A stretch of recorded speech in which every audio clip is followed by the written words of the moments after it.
Hi, everyone. Thank you for coming out today. Next up for our speakers, we have Mike the Vegan. He is a vegan science writer that covers a variety of topics from the health effects of a vegan diet and the environmental impacts of eating animal products to the sociological phenomena of causal animal exploitation based in the US. He regularly tackles debunking the myths that perpetuate harmful dietary and lifestyle behavior, all with a drop of humor. He's not a doctor, but he has a Master of Public Health degree with the goal of accurately communicating health research, and he also just reached 400,000 subscribers on his YouTube channel. So give it up for Mike the Vegan. What's up, guys? Oh, is this taped on here? So I can't. Okay. Oh no. That's all right. That's all good. Oh well, I'm super excited to be here from really far away, of like a few blocks away. Am I talking too loud? No. Okay. Cool. Well, this is where I'm more or less from. So welcome to my home. This is actually where I live, in the Church of Veganism. Right here? No, I don't actually, but I'm happy to be here. Anyway, today I'm going to be talking about, is veganism healthy? Are vegans healthier?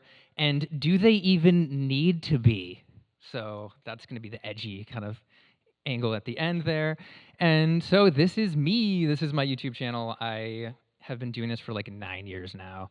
And I've been doing, it full time as a job for like 7 years, which is kind of surreal, but I'm super grateful that it's been able to happen. And so I'll do healthy videos as well as environmental related stuff. And I try to always have, as she knows, cited research directly below every claim that I make, linked in the description.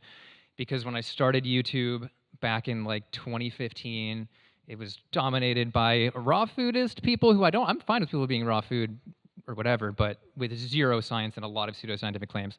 So I had to get in there and just be like, hey, let's put science behind all this stuff. And so then I got my MPH, my Master's in Public Health, because I was already literally talking about public health messaging all day long. So I was like, why not go for it? And so in terms of vegans being healthy, are vegans all weak, anemic string beans? And I know some of you just came from Game Changers, so you already know they're not. But this is kind of what I thought initially. I was afraid that as I gave up animal protein, I was going to be like shriveling up, and it wasn't going to work out well for my manliness in general. And here I am now, like 30, 40 pounds heavier than I was when I was afraid of going vegan, and stronger, which is good. But this is a video which I think pretty much speaks for itself. This is a new one. And this is a French woman being the first French woman to flip a car. And I don't know how well you can see it here, but this is literally a vegan strong woman who's, she's been vegan for a long time. She's put on muscle since going vegan, and she's flipping a car right there. And yeah, there is no engine in that one, so I will say that, but it's still the first car flipped by a French woman. And if you are concerned about having an engine in the car, next up we have Patrick Baboumian. Some of you just saw this clip. This is another vegan strongman. Holy crap. Yeah, some good sound effects too. This one has an engine in it, which is like another 1,000 pounds. And he's just flips it over. And my favorite part about this clip is it just turns to the other random guys who obviously aren't vegan, and their faces are so, they're like, what? And so the next part of my presentation, we're just all gonna go outside and I'm gonna flip a car. You guys ready? And if I can't do it, I might need a little bit of help from you guys. We can all flip some cars, and it can be the first riot at a VegFest ever. So, gotta set some records. Okay, so this is something I want to just get out of the way first, and that is veganism versus a vegan diet. It's kind of a confusing subject for people, in that veganism is an ethical stance, which is really about reducing harm to animals. It's not necessarily about being healthy. However, you can go on a vegan diet, a fully plant-based diet, for whatever reason that you want. I mean, it can just be environmental, because you're trying to be healthy as well. But that's just definitely a little bit of a difference there. I myself started out as a health vegan, and then after I was no longer directly paying people to like enslave and kill animals, I finally took the meat goggles off, as I joke about, and I was like, oh, I can care about animals for the first time. And so I was going to do something funny here, but I don't know if I should. I was going to say, close your eyes and envision an animal that you really like. It can be a pet, it can be, a wild animal or something like that. And now somebody comes and just punches that animal in the face. That is the feeling that I feel like I have as a vegan, an ethical vegan, of like, you just like want to protect these animals as well. And that's kind of a weird thing to say, a weird angle to take. But I was just thinking about that. I'm like, that's kind of how I feel, is like people are trying to hurt these animals, and I'm trying to prevent that from happening. But I'm also super passionate about health, so that's what I end up talking about. And so that's what we're gonna be talking about. And so we have the metrics of a healthy diet, because when you're asking what's actually a healthy diet, people can claim anything, and thankfully there's a lot of research out there nowadays. And so we're talking about quantitative actual numbers that we can look at what is different. And one of those is biomarkers of risk, which we're going to get into, and we're talking about blood levels of things and other risk factors for major diseases. And then we have actual disease rates, which we'll cover a bit. And that's where, if you're asking, is population A healthier than population B, you're going to be looking at things like disease rates, and really that's going to give us a bit more of an answer. And then finally, trials with people on those diseases. To what extent are they reversible, and what are the results of taking somebody who's on just a standard diet, putting them on a vegan diet? And that's where it gets really interesting in my book. And so it's not your grandma that smoked 5 packs a day and lived to be 100 as proof for what the healthiest lifestyle habit is. And that's just an anecdote. So I do not operate on anecdotes. And there are some amazing vegan anecdotes too, and we can cover a couple of them. But you can have an anecdote for anything, pretty much. And a lot of people sadly make decisions based off anecdotes. There's like someone in their life that, they did something crazy and something awesome happened, and so they try it too. Or again, their grandma that smoked or drank like all the time as an excuse to keep doing that. And so anecdotes, I think, are a bit dangerous. They're not scientific. They can inform what we should study next, which is great. But they're not even on the scientific hierarchy of evidence, which is a pyramid. They're non-scientific. So anyway, getting that out of the way. So I just had to put Billie Eilish here because I'm going to throw in some random vegans that look good, just in case science isn't your thing. So biomarkers, just going on your basic biomarkers. Vegans have more favorable blood pressure, BMI, blood lipids, diabetes markers, inflammation levels, immune markers, telomere length, which we're going to get into. It's a fancy word. Thyroid markers, artery function, and more. And there's some little citations there, my favorite thing to do. And so just that snapshot picture, most people aren't aware of that, even just right there. And that's a pretty big body of literature being like, hey, this group of people, they're doing better in these areas at least. I'm not saying vegans are invincible or anything like that. But yeah, so if you don't care about science, just look at Billie Eilish. There you go. There's your answer.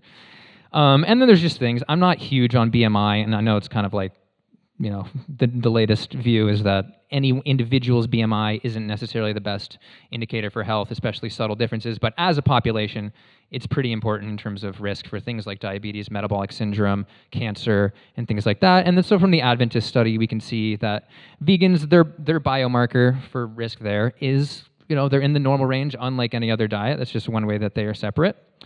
And then we have what really is, it's more or less my passion, is looking at our number one killer, and that is heart disease.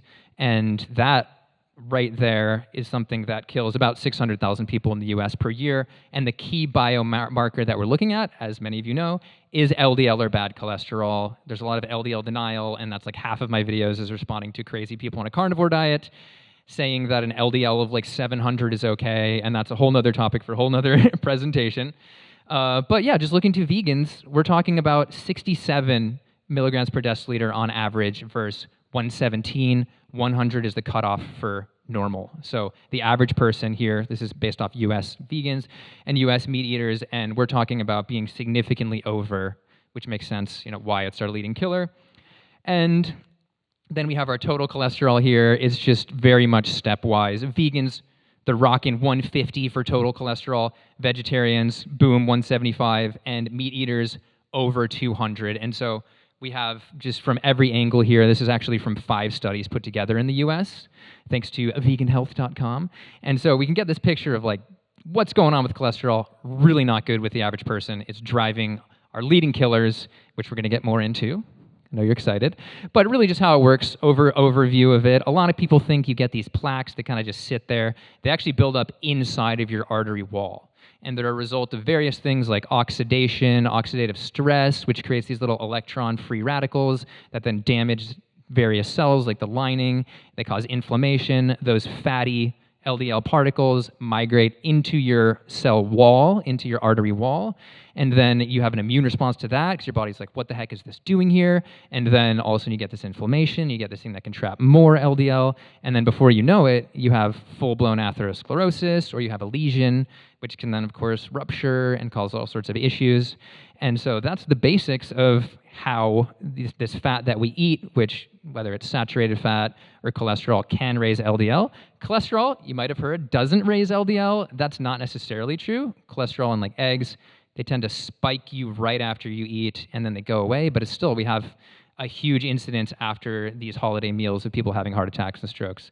And that's because they're just totally dumping all of that into their bloodstream, which then stresses if they already have a lesion. It's almost like if you have a stone in a river, it's catching all of that friction.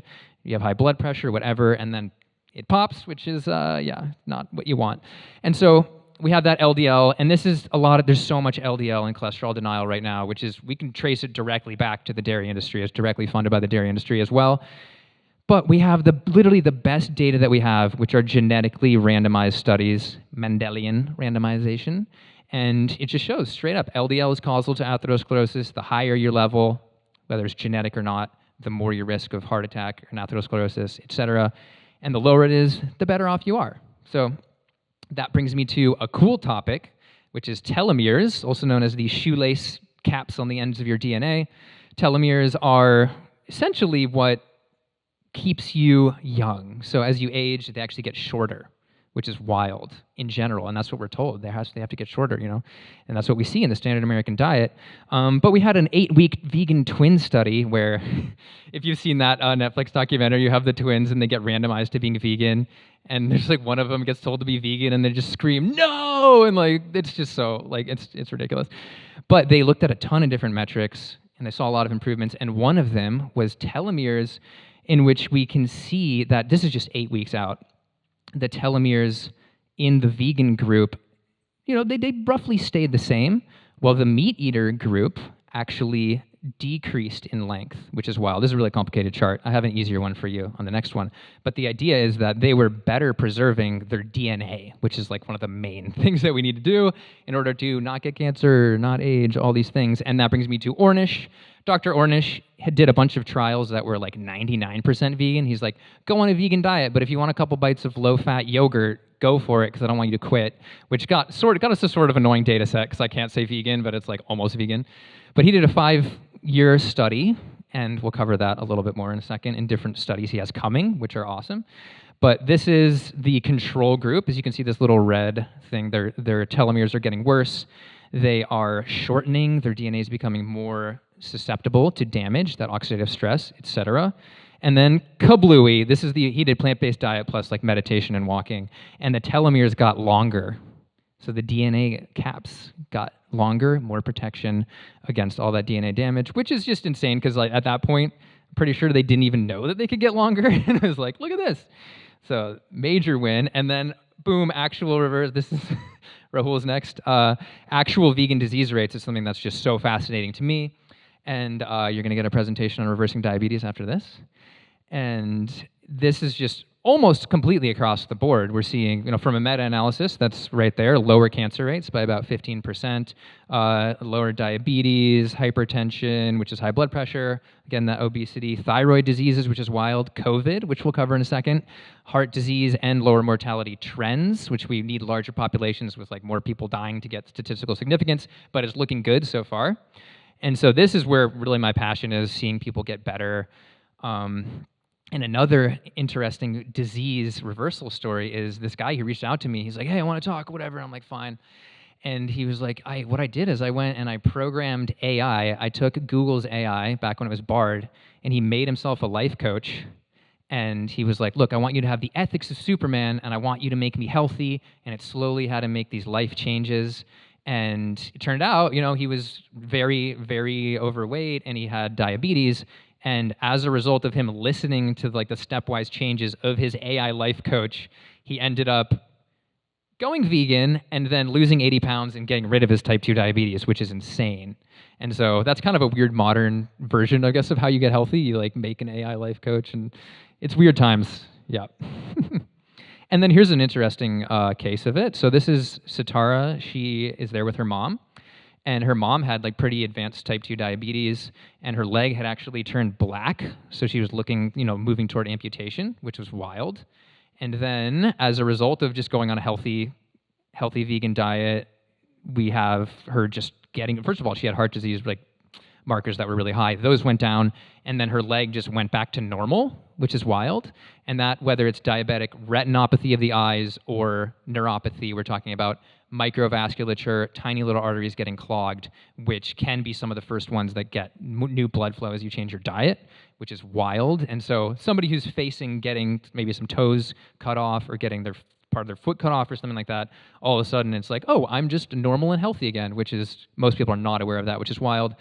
And so there is an organization called Mastering Diabetes. They have a coaching program, and their results for just going vegan are insane. You see a 2% drop in hemoglobin A1C, which is wild because like 5 is the cutoff, I believe. And so you're getting from like 7 to 5 is huge. And they're doing that on average. They're losing 20 pounds on average, and 52% of them are reducing their medications, which is pretty incredible, especially because it's hard to follow a coaching program too, so it's probably not perfect adherence, but that is insane.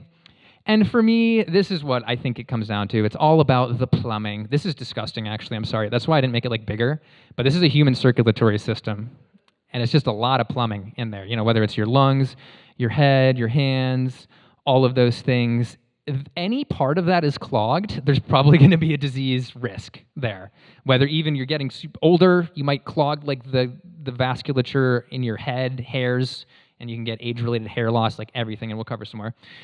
So this is probably the biggest one, though. This is what made me originally change, and that was that heart disease outcomes. And this is from the Esselstyn study, which he took, all about this. They took about 200 people, and it was 12 years long. And you can see some before and after. And I would almost put this as a little bit of like anecdotal snapshots from the study. So this isn't what everybody is getting, but on the left here, we have just a blood flow increase. So you can see there was like part of the artery, blood wasn't really going through. And then literally, I think it's 3 weeks later, we see the blood just coming right back up, and that's the dilation of the arteries that naturally happens with various plant phytochemicals, which is amazing. And then we have this other guy. This was 2.5 years. He's got completely pretty much blocked arteries. And there's a few more cases of this that we have, which, roughly the same image, so it's not just this one guy. But you can see 2.5 years later, completely normal clear artery, which just blows my mind. And I don't think it should be the expectation necessarily. People, with bringing in their grandma with like 90% blockage, expecting it to go down to like 40, there's things that can calcify. But if that same grandma, who's hopefully not smoking 5 packs of cigarettes a day, she can dilate her arteries, she gets the blood where she needs to go anyway. So there's debate on whether or not we're really just like sucking all the fat out of everybody's arteries or whatever. But either way, it's getting the job done. And so that was actually a legitimately whole food vegan diet. And this is the 12-year results in terms of heart attack and stroke. So they had 20 people that kind of fell off the wagon. It's not a perfect control group, but 62% of them, the majority of them had events like heart attack and stroke, which is insane and what we'd expect, because these are people who had heart disease already. They're being put on a diet. But then the 177 people, which is really high adherence, that stayed on it had a 0.6 rate of heart attack, stroke, etc. So they pretty much just stopped it. So if you have a doctor or somebody who's good at getting you to do this, you can pretty much just stop it. And, nothing's perfect, but that's as close as we get. And then we have, again, Ornish. This is Ornish, who we talked about the telomere study. And he did, again, that 98% plant-based thing. And he also did a heart disease trial. He was the first one to really start showing how a plant-based diet can do this. And he had a smaller one, but it was a randomized controlled trial. So they had people that were split into 2 groups. It wasn't their choice. And it was only 5 years long, but still his results were that there was a 60% lower rate of heart attack and stroke, which is wild. And now his program is paid for through Aetna. It's covered by Medicaid for a reversing heart disease actual program. And so I was like, what would this actually mean if the US decided to just change to even that diet? So we have 1.5 million heart attacks and stroke in the US, which is, no joke. That's per year. Not all of those result in death, but still we have like 600,000 heart disease deaths. I think it's like at least 200,000 or 100,000 stroke.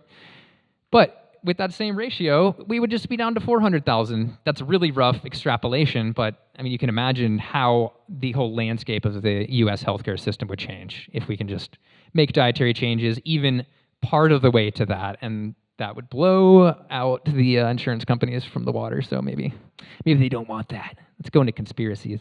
So this is a fun little thing. I wish you could read it better, but I'll explain it to you.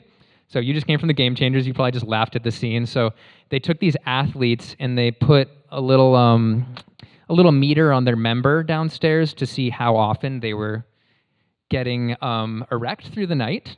And so they had their meat meal and they did a night and they took measurements and that was their baseline. And then they had the vegan meal and then they measured how often they had erections. And again, we'll talk about how this is blood flow and this is related to the circulatory system. This isn't random. And here's one, for example, he had a 312% increase. This other guy had a 303% increase, and this one guy had a 477% increase, which is completely wild. And we're not even talking about, we were just joking about this, we're not talking about unclogging all of the arteries in your body. These are young athletes. That's not happening overnight between one night and another. That's talking about artery dilation, getting healthier endothelial or artery wall function, and just letting your body do what it wants to do anyway. But after a meal that's has heavy amounts of like animal fat, saturated fat, cholesterol, etc., you get an impairment of your arteries, which can last like 6 to 12 hours, clearly. And so we have back to that blood flow thing. This is from the Esselstyn study, and this is, perhaps this was after 3 weeks, so we could almost expect it to happen almost immediately, depending on the food, to, a blocked or a somewhat impaired artery function, blood flow, to a almost completely open one. And then this is where it actually connects, and that erectile dysfunction is considered the canary in the coal mine for heart disease. The statistics are undeniable on that. And it makes sense because you've got this little artery down there. It's like 1 to 2 millimeters, and your coronary artery is 2 to 4. So you get like a little layer that's like 1 millimeter thick on the inside of your arteries throughout your body, and good things are not going to be happening downstairs, which is sad. And then it leads to the massive industry and how Viagra was originally a heart medication, which happened to work somewhere else, and then that was a gold mine to accidentally hit. And this one, let's see if you can hear this. So this is back to Dr. Esselstyn. His study was the one that little heart chart came from, and this is from Forks Over Knives. It's probably one of my favorite scenes of anything, and this is an example of an anecdote. So, I'd love to see a larger study of older men with advanced heart disease getting put, on a whole food vegan diet and what happens, but I just love this guy, so let's see if you can hear him. Otherwise, I'll have to... Many other male patients also noted another change. When you're young, when you're a teenager, you see a female and so on, it gets kind of excited. And the first reaction physically, is attention, raise the flag, I call it. This happened to us. All the other Dr. Esselstyn's, I call them all the guinea pigs. The flag still rises. So translation for those of you that probably couldn't hear it because the speaker, he's saying like when you're younger, you see a woman and like sometimes you even get excited and like the flag raises. That's his analogy. But then he's like, that wasn't really happening anymore. He went on this heart disease trial and all of a sudden everyone was noticing the flag was raising again, which I thought was hilarious. And I have done a video on this. I need to add a slide maybe to this presentation talking about how this also is the same thing for women. So women have even more of like a microvasculature, even smaller, and that has to do with sexual dysfunction, how they're able to actually feel what's going on. So that is huge, and I feel like it's something that's not talked about, but I tend to talk about all of these things on my channel, whether it's endometriosis or whatever, I'll do a video on it. And so that's one that like almost nobody knows about, but is within a Western diet like a normal aspect of aging and can obviously create a lot of issues. So it's not just men, but if men don't work, nothing's happening. The women, if it doesn't work, you might not know. At least the guy definitely doesn't know. And apparently this broke the computer because it didn't like it. Let's see what we can do here. I'll just skip it down there. Okay, and this is why, this gets me really to pretty much the main reason I went vegan initially, reading about the cardiovascular stuff, and that is Alzheimer's. So my grandma had Alzheimer's. She was living with us when it got really bad, and it was like very traumatizing.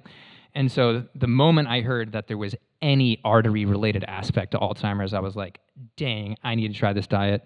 And so one of my main motivators, actually being clogged brain arteries, was like absolutely blew my mind, and that's really what Alzheimer's is to an extent. There's other pathologies of like tau tangles and beta amyloid plaques and things like that that play a role in the clogging as well, but it's still clogged brain arteries. And Alzheimer's himself, Dr. Alzheimer, people don't even realize it's named after the doctor who discovered it, wrote in like 1906 atherosclerotic changes of the brain. It's literally like your brain is clogged.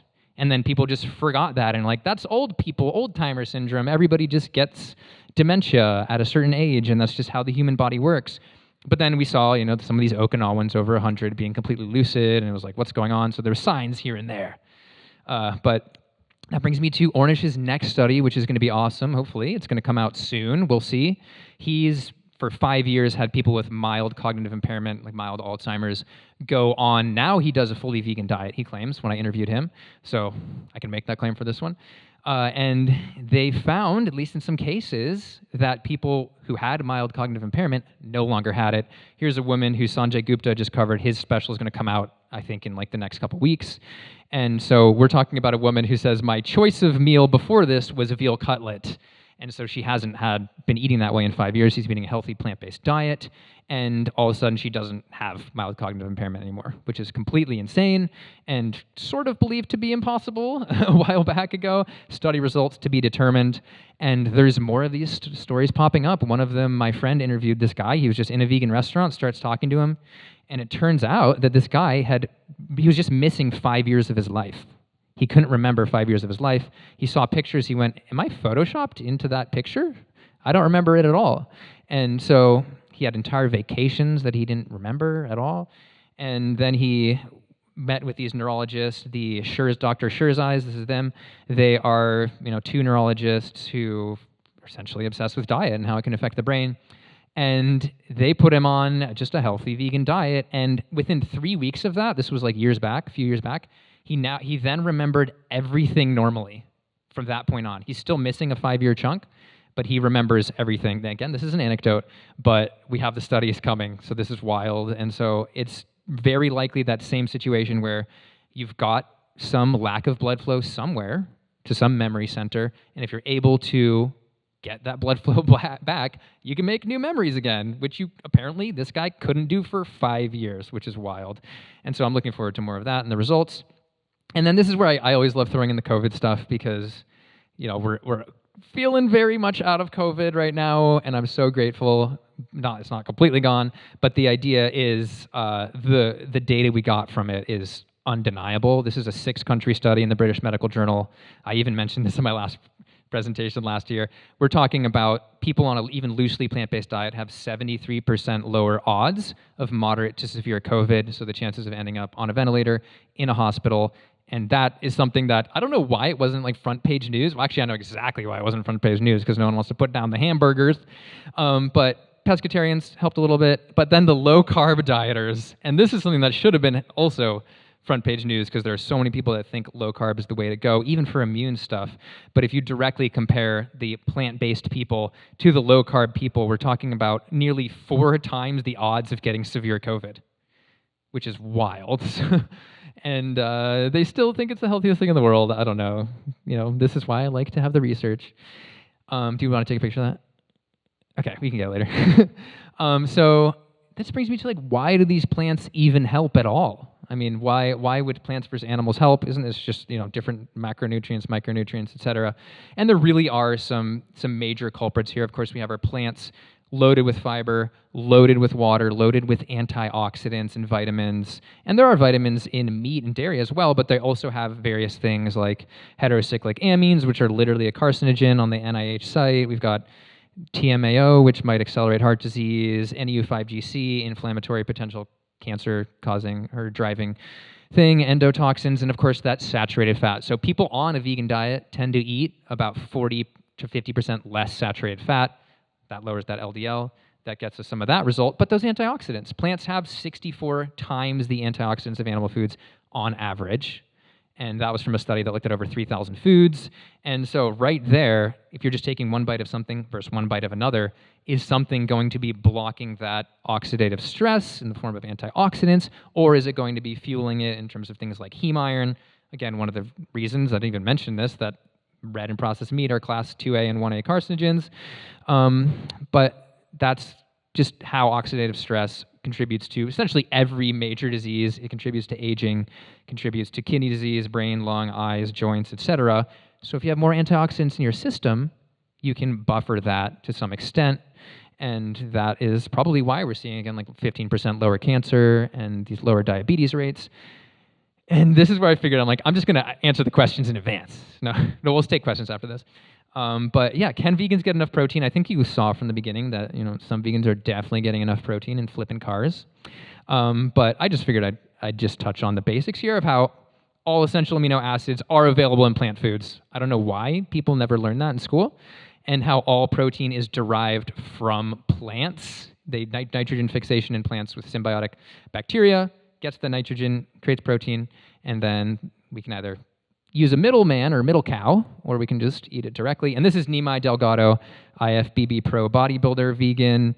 He's been vegetarian since life, so he's never eaten meat, but he's put on like the majority of his muscle mass on a vegan diet. So, of course, I'm going to have to show him.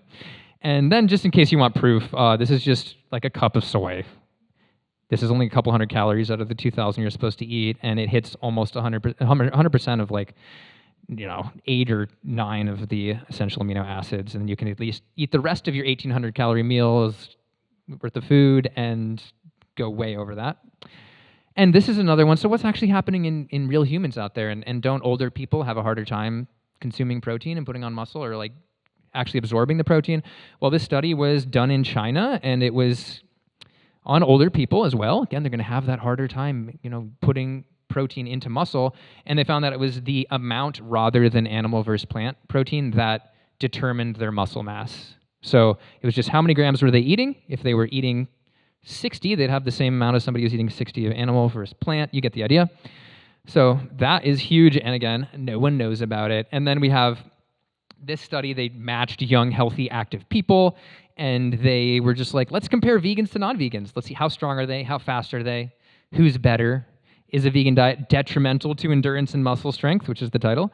And they found that their muscle was the same, which is obviously great, but they also found that their VO2 max, which is really their respiratory efficiency and capacity, was higher, which is wild. And they do this intense test where they're measuring all of these gases going in and out of your body. And that is a really important metric because it's heavily associated with longevity and health span. How healthy are you at an older age? How's your VO2 max doing? And that brings me to, I just had to throw this guy in there. So this is the billionaire. Well, he's probably worth 500 million. He's a tech guy who sold his company. He's Brian Johnson. And he was like, I'm going to become an anti-aging athlete. I'm going to spend millions of dollars a year trying to be as young as possible. And he's ridiculous. The first time I saw him, I'm like, this guy's ridiculous. What is he doing? He's and this picture's not as bad, but he was so pale, and he looked like he was in a spaceship. And I'm like, who is this guy? And then it turns out he's, actually contributing something, in my opinion. He's getting all of his metrics taken all the time, and he's getting his blood drawn, and he's seeing how he responds to different foods, and he has a whole team of scientists he works with, and that team of scientists ended up putting him on a vegan diet, which is wild. So if you're a millionaire and you hire a bunch of people to make you as healthy as possible, they might determine based off over and over again, making changes, looking at your blood lipids, all of that stuff, to put you on a fully vegan diet, which is wild. And he's an interesting guy in other ways too, but he has his numbers posted right there online of he's got the VO2 max, I think, of a 20-something-year-old, and all of these anti-aging markers are super low. So that's a new one. And then what about B12? I understand people being concerned about it, but it's kind of old news. Pretty much all of the studies that have come out in the last decade show that vegans don't have an increased risk of deficiency. In fact, one came out of Germany recently showing that the vegans actually had slightly better levels than the meat eaters, and that's just because they've just widespreadly fortified foods, and vegans are taking B12. And so, a lot of the studies are showing that vegetarians have lower than vegans now. Sometimes it's the same, and we can debate on whether or not we were getting it from untreated water in human history. I don't think it matters what we ate throughout human history. It's just what is healthiest now.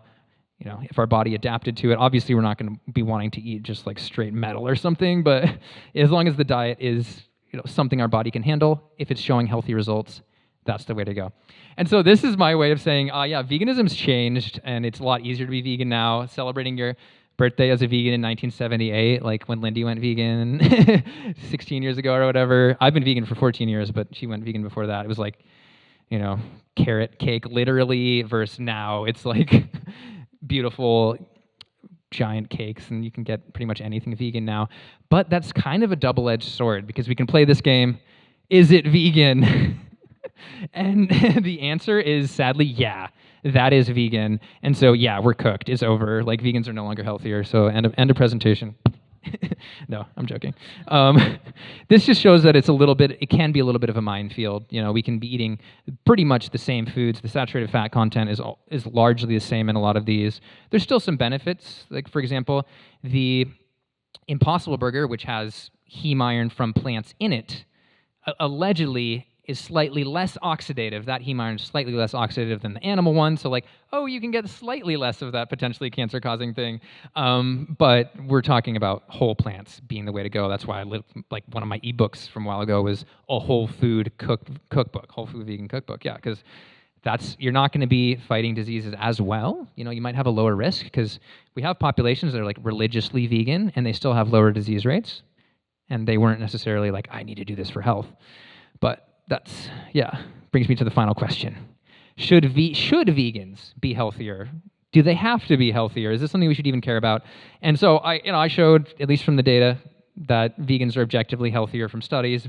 But I think in a way it shouldn't matter. It's a cool bonus. Like you want to try to get healthy and eat less animals, have a lower environmental footprint. Yeah, try a healthier vegan diet. But at the end of the day, even if it was just as healthy, if you can also lower your environmental footprint, lower the amount of animals that you're affecting, that's a win. Like if you could just flip a switch and have the exact same health level, that's my view. And so it is the case that, yeah, if all vegans look great, they're like great advocates for like saving the animals and all that stuff. That's one angle. But you know, at the end of the day, it's something that you can do, eat a healthy vegan diet, or you can just be a vegan and be as healthy and not worry about it. But I had to throw in there, that's Chef Babette. She had that picture taken at 70. And she has been vegan for 25 years, so that's just my little spotlight there, because she's pretty awesome.